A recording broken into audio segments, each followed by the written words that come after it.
Et on parle des entreprises, des commerces, des artisans qui transforment leur activité au service de leurs clients et de leurs équipes. Arnaud Hérol est avec nous. Bonjour. Bonjour. Vous êtes président de la maison de la presse. Alors, comment avez-vous vécu ce deuxième confinement ?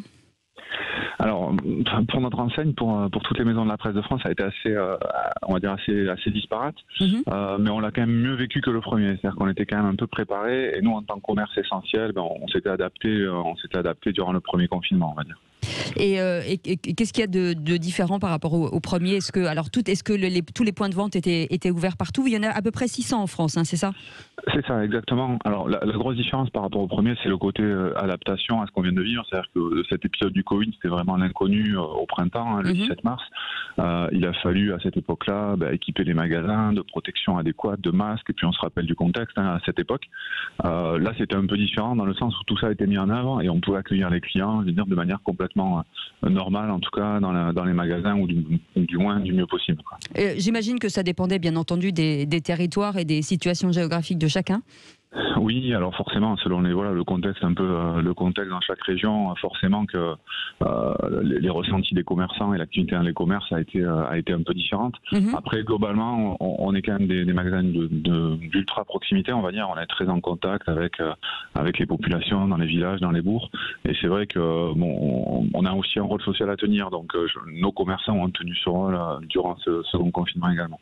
Et la période de Noël a plutôt bien démarré pour l'instant, ou vous attendiez à mieux ? Alors, sur notre enseigne Maison de la Presse, c'était très particulier pour nous.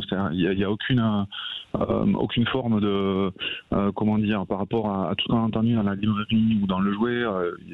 Nous, petits magasins, en fait, on avait le droit de continuer à vendre des livres et des jouets. Donc c'était, il n'y a pas de triomphalisme à ça, mais du coup, on a plutôt bien fonctionné. Ça a un peu corrigé un début d'année assez morose. Donc le mois de novembre, ce second confinement a été pour nous un peu salvateur quand même. Alors, la Maison de la Presse a des projets pour 2021, visiblement sur des actions sur le digital. Vous êtes en phase de transformation en ce moment ?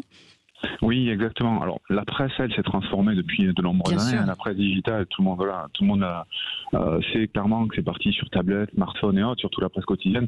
Et nous, pauvres commerçants, on a un peu vécu ça, je dirais, de manière un peu moribonde, en voyant les clients partir de nos magasins. Et donc, aujourd'hui, en effet, on se lance vraiment dans un grand programme de digitalisation des magasins. Et donc, au printemps, on lancera le site maisondelapresse.com qui permettra à tout un chacun, à tout consommateur, de retrouver sa presse digitale, bien sûr, mais en lien avec le magasin et de retrouver tout l'univers de nos petits commerces de proximité. Mais ça veut dire que vous allez être rémunéré de quelle façon ? Parce que ça veut dire quoi ? Demain, on va acheter des journaux, on va pouvoir les acheter par votre plateforme sur laquelle vous bénéficierez d'un peu d'argent. Comment ça va s'organiser ? Exactement. L'idée, c'est les mêmes modèles que les plateformes d'autres noms. Donc, les magasins seront rétribués par les éditeurs de presse pour cela. D'accord. Au même titre que lorsqu'ils vendent un abonnement ou qu'ils vendent un exemplaire d'un titre de presse de manière assez classique. La même chose pour le livre, j'imagine. Oui, et la même chose pour le livre.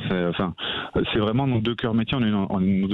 On a une enseigne culturelle de proximité. Donc le papier, c'est un peu notre ADN. Donc on a à cœur de pouvoir l'exprimer dans toutes ses versions.